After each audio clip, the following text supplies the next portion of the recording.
everyone, I'm Will Fuller. And I'm Richard Miller. And we are the co-creators of EnvisionSelfhealing.com. And we're dedicated to helping you improve your eyesight and your quality of life by taking healing into your own hands. Today we're going to talk about laying the foundation for improving eyesight and our new ebook, A Modern Day Guide for Improving Eyesight.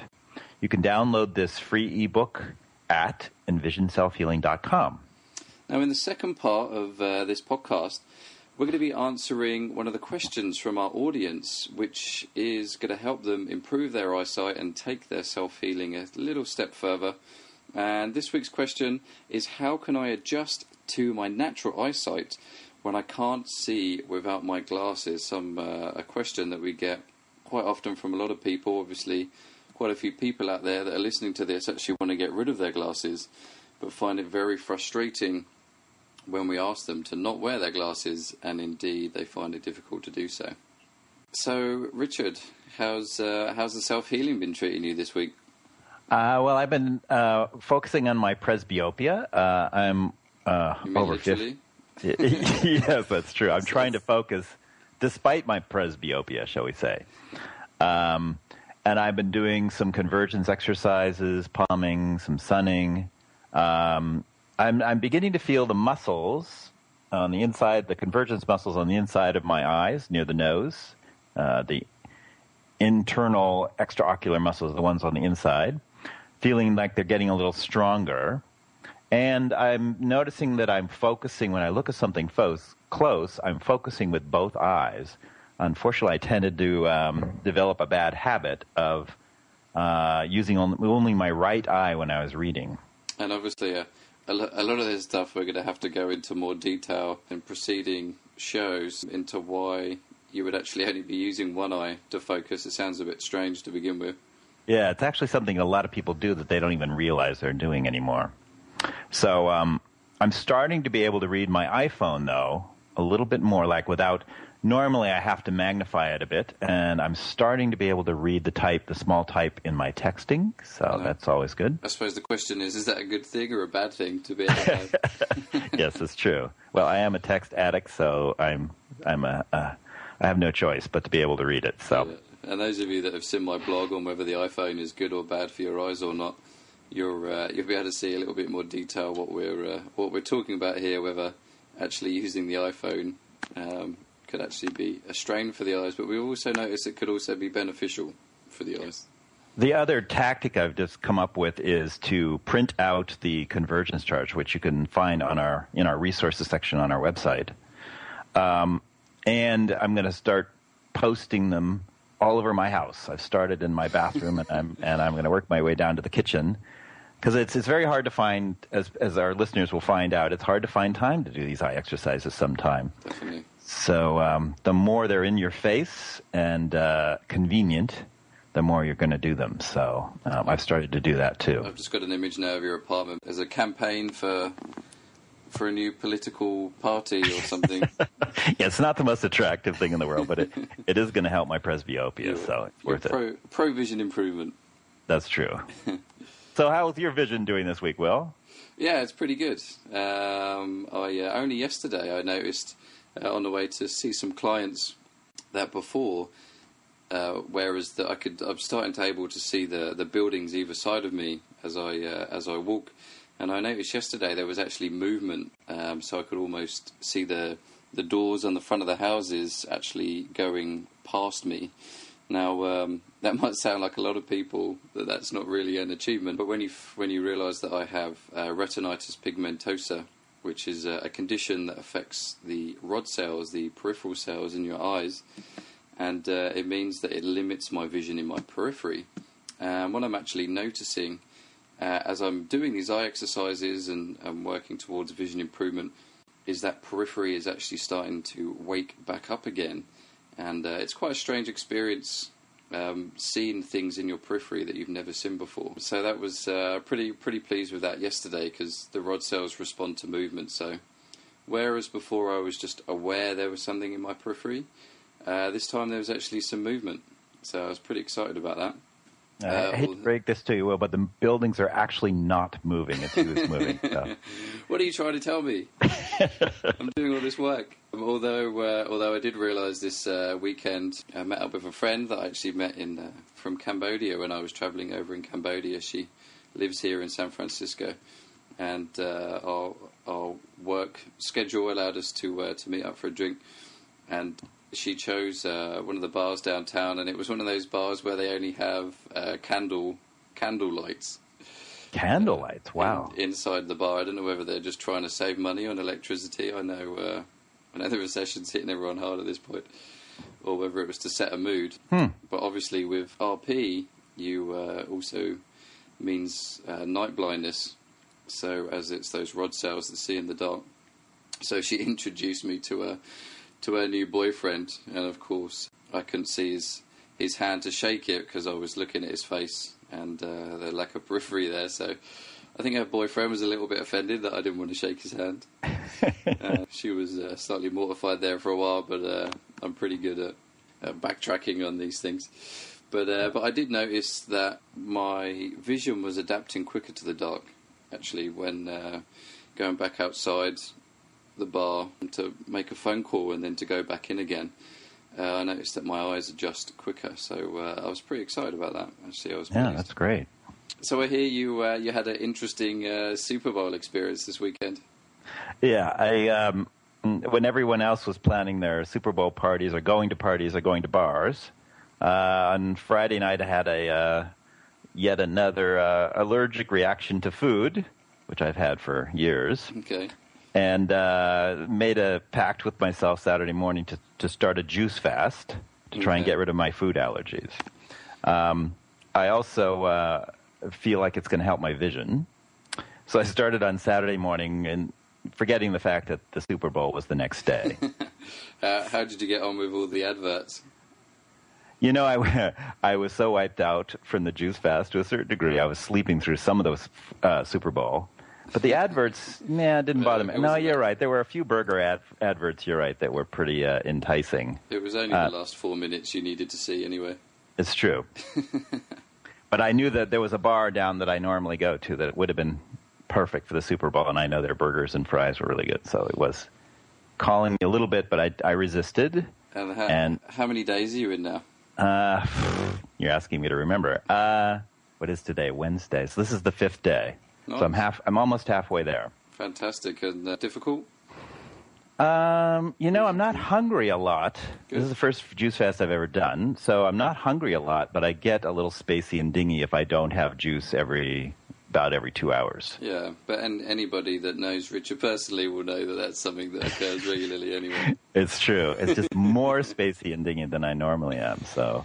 Excellent. Well, I look forward to hearing how you get on the full 10 days. I know at the moment onion seems to be a superpower. Yeah. Will experienced this. We were working together, and I had an onion addition, only like a slice of onion, and suddenly I was on fire. I was just impatient. And it reminded me, like, maybe our food is really influencing way more than we imagine. If I could be so influenced by a slice of onion in my juice. Definitely. Yeah. But we will say to any of our listeners that if you are thinking on doing a juice fast or anything, you should certainly consult your physician first of all, just to make sure that everything is hunky-dory and everything's okay with you, so you're able to do something like a juice fast. But I look forward to hearing a lot more about that next week, Richard, on how you actually get on. Yeah, thanks. My vision does seem to be slightly improved. Again, I'm doing the presbyopia work at the same time, so it's kind of hard to differentiate what's causing my vision to get a little better, but my reading vision is getting better. Oh, the other thing I'm doing in this juicing is I'm using a lot of beets. I'm using carrots, which vitamin A isn't really my issue, but beets are, because they're going to be beets improve blood circulation. And for my optic atrophy, any kind of increase in blood circulation is going to actually improve my vision, which may be happening. That may be part of why my vision is getting better. Great. All right. Moving on.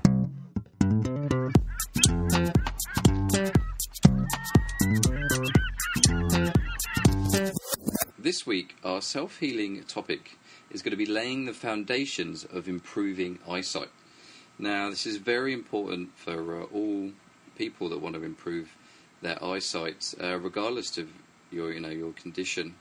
But it was that much more important for Richard and I. It's almost like it was exacerbated a little bit more with myself. I could really feel it because of that lack of peripheral vision. It means that I'm really overusing and straining my central vision all the time. Something that only over the last few years have I really been starting to tackle and notice how important it is to actually overcome and improve that eye strain. Something that has taken a little bit of time, but I'm really starting to notice the benefits, especially things like not having headaches anymore. I've noticed that I can use the computer and read actually longer, which is something that probably most vision improvement people don't recommend, being able to spend more time at the computer. Unfortunately, we don't have much of a choice as far as using the computer is concerned, because it's such a big part of our work here. But Richard, is there anything that you've sort of noticed as far as eye strain is concerned? Yeah, for me, I see best when my eyes are completely relaxed. So I'm always trying to reduce my eye strain, to reduce squinting in light, to reduce staring at things, to increase blinking, to anything to relax the way I'm looking at things. The more relaxed I am, the clearer things are. The less I try to see, the clearer things are. And with my condition, not seeing well because of my optic atrophy, I'm under more pressure in some ways than the average person to see well. So I'm going up and reading menus at a distance, so I'm under more pressure in some ways than the average person. So it's still important for me to deal with the eye strain. And that goes back to these sort of fundamentals, the foundation of good eyesight and good visual habits. So we found then with the eye strain that both Richard and I have been working very hard throughout doing all these exercises to try and overcome this eye strain. And we realised that there's sort of 10 steps that we've gone through ourselves that have really helped in improving our eyesight and have really helped to overcome our eye strain. And we decided to compile it into an ebook. That we've actually got a free ebook on our website that you can go over to envisionselfhealing.com, and you can actually download a copy of that ebook today. And the book's actually called A Modern Day Guide to Improving Eyesight. Richard, any reason why we came up with that? We went through a few titles there. Yeah, we did. So one of the premises behind the book is that, as we've been saying, the modern life adds a great deal of eye strain. And the reason is that our eyes were not designed for our modern lifestyle. They were designed for a hunter-gatherer lifestyle, being in the wild, looking into the distance more, a lot of habits that fit a hunter-gatherer lifestyle that no longer fit our modern lifestyle of looking at computers and cell phones and a lot of things at close proximities. So are you telling me that watching animal documentaries on YouTube isn't part of the hunter and gatherer lifestyle? I suppose it has a slight advantage over other things you could be looking at, but no, it's not a substitute for a hunter-gatherer lifestyle. So that was one of our premises and that's why it's called a modern-day guide. So we're trying to address, yes, it would be great if we were, well, I don't know if it would be great. We're all hunting zebra and all sorts of stuff, but maybe I certainly wouldn't survive very long if I were reduced to hunting zebra. But I think my hamstrings are too tight. I'd put up an injury too quick. Yeah.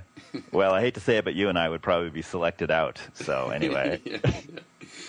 So anyway, so that's why we've come up with the modern day guide is really being realistic about our modern day life, but then trying to bring in some of the lifestyle habits of our forefathers, our ancestors who lived out in the wild.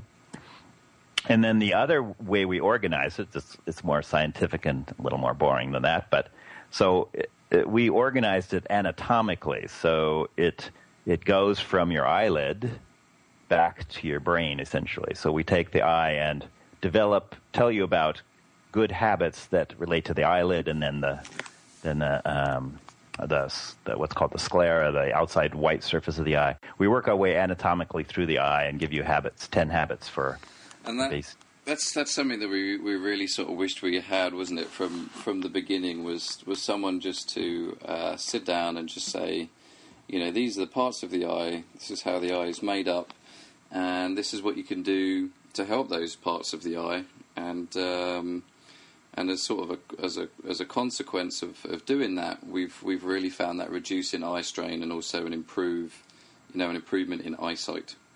Right. And so. The thing I like about our book, which I would like, is that maybe like it. Yeah.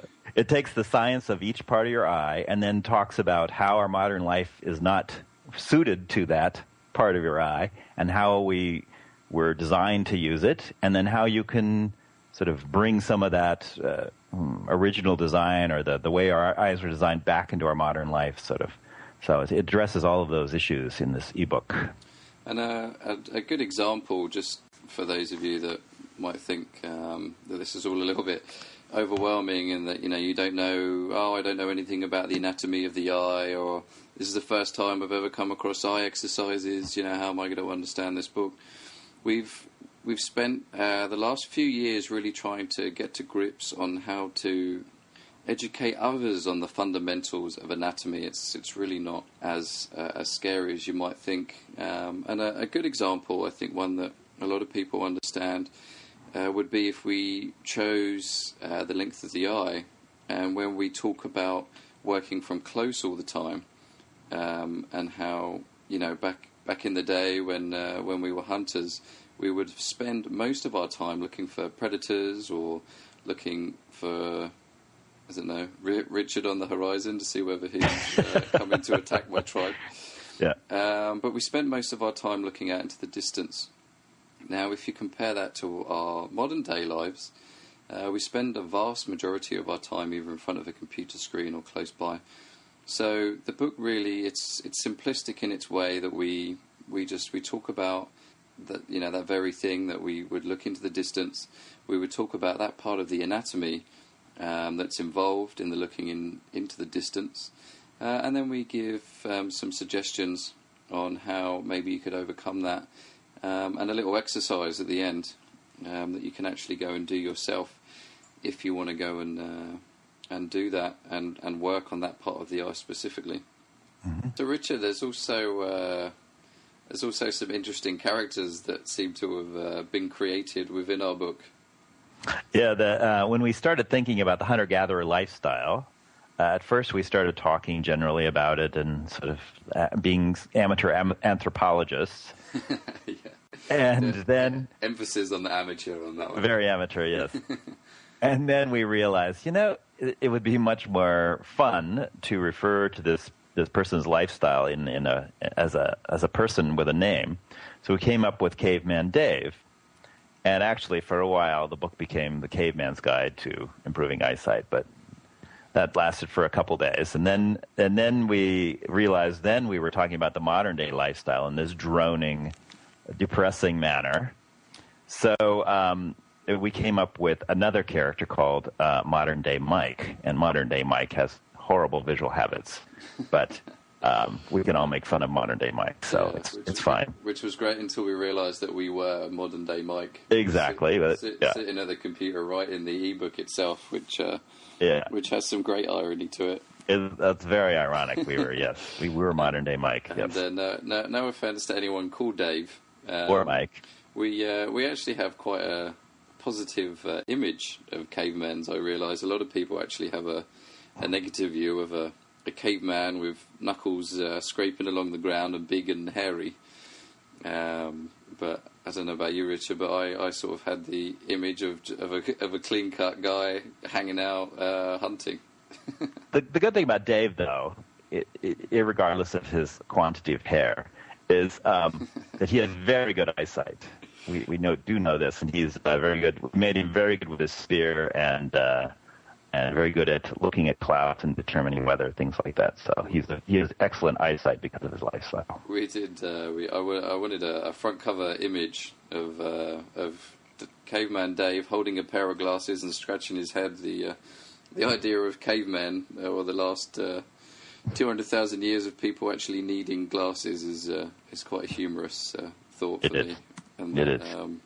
How in the last 100 years, 150 years, we now can't live without them. I think that's quite a comical point to work on. Yeah. So in the end, you get a general knowledge of the anatomy of the eye, and you get the good habits that go with that each piece of the anatomy, and how they would fit into our modern lifestyle. So we're very proud of this book, and we hope you will go download it.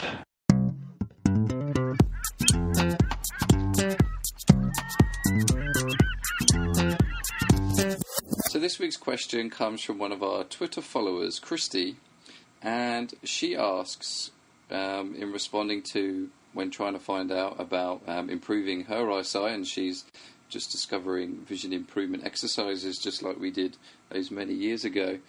And she asked one of the very, very familiar questions that we always get, and it's very common, and that we find is an important one to overcome.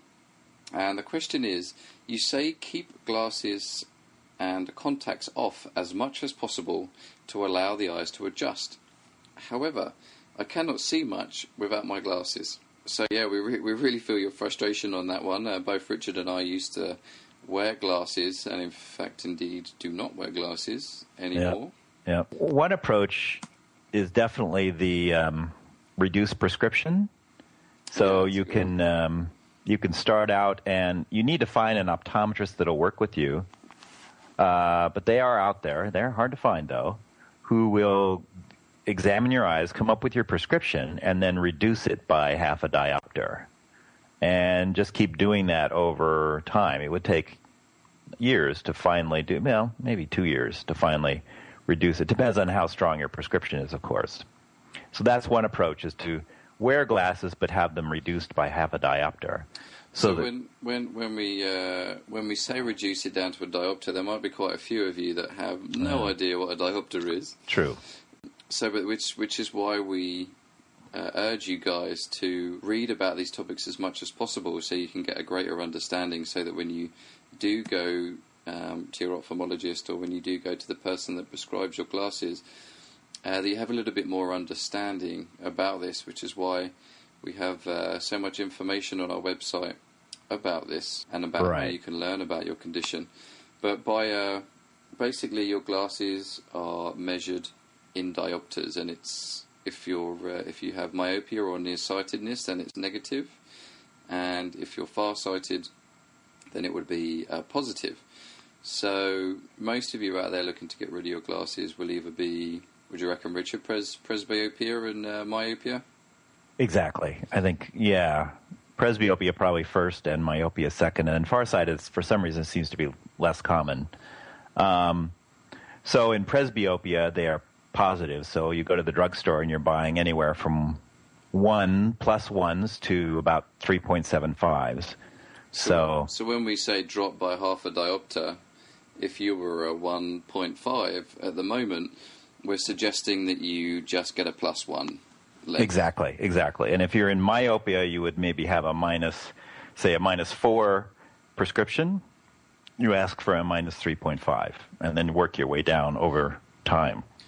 And one thing is just to say, you're looking to reduce your eye strain. I know quite a lot of people that come and see us, they get headaches, especially from how strong the prescription is on their glasses, and we'll probably go into prescription of glasses at a later date. It's quite the quite the in-depth topic. It is. But one thing that you need to bear in mind is that the glasses are forcing that clear image on the back of your eye. So those of you that are used to wearing glasses, for a lot of us, 15, 20, 30, 40 years we've worn glasses. Of course things are going to seem blurry when you take those glasses off. And it takes a little bit of time, don't forget, for your brain and your visual system to adjust and get used to not having that crystal clear vision, the second that you want it. And it does take some getting used to the blur. For me, ironically, I've been not wearing glasses for maybe 10 years, something like that now. Mm-hmm.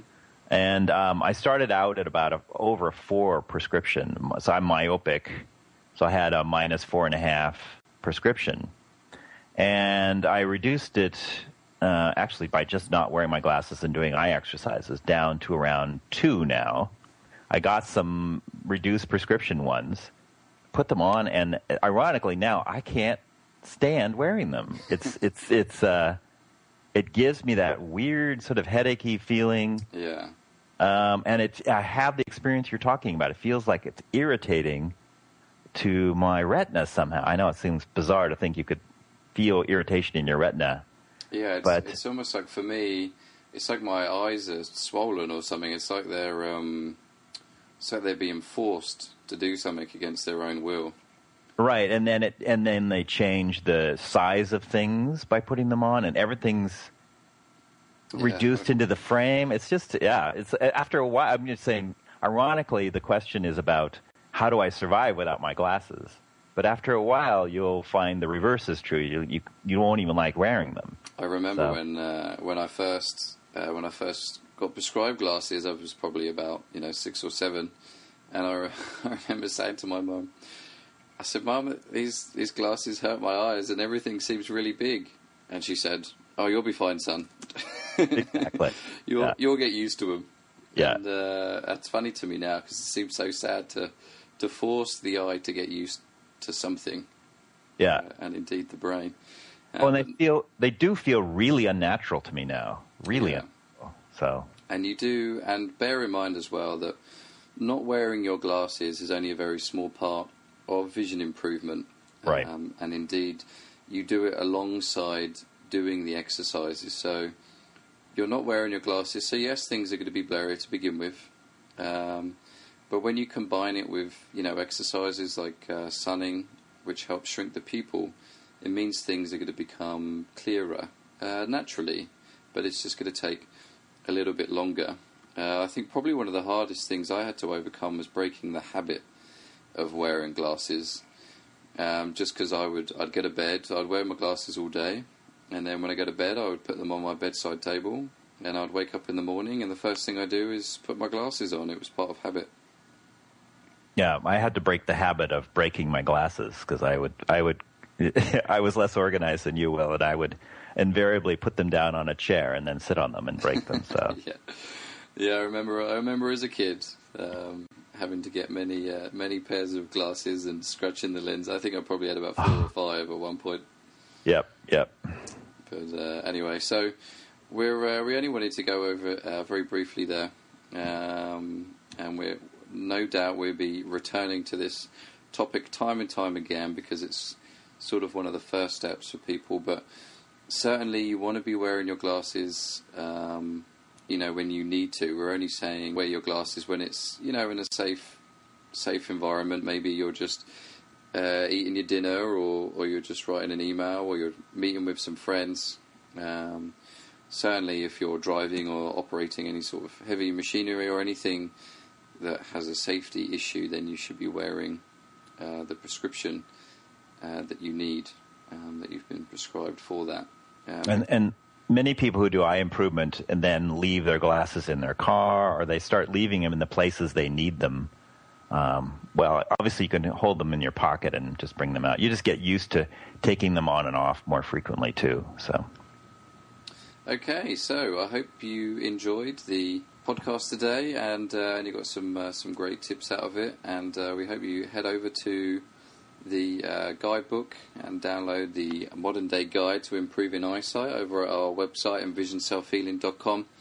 And you get on board with some of the great information that we've got going there, because no doubt we're going to be going into it a little bit more depth as these podcasts proceed. Great catching up with you today, Richard. Good luck with your juice fast. All right, and good luck with your buildings moving by. So. Yeah. I think hopefully iTunes isn't going to pick up on that, because they're probably going to just shut the podcast down straight away and say there's some crazy guy seeing some moving buildings. That's right. But you can see more about our story, or indeed what we're trying to achieve, here at envisionselfhealing.com, and go to the About Us section. And you can also find out about a lot of the exercises that we discuss on these podcasts at our website. Go to the exercise tab and get a lot more information about improving your eyesight. So, thanks for listening and happy healing. And see for yourself.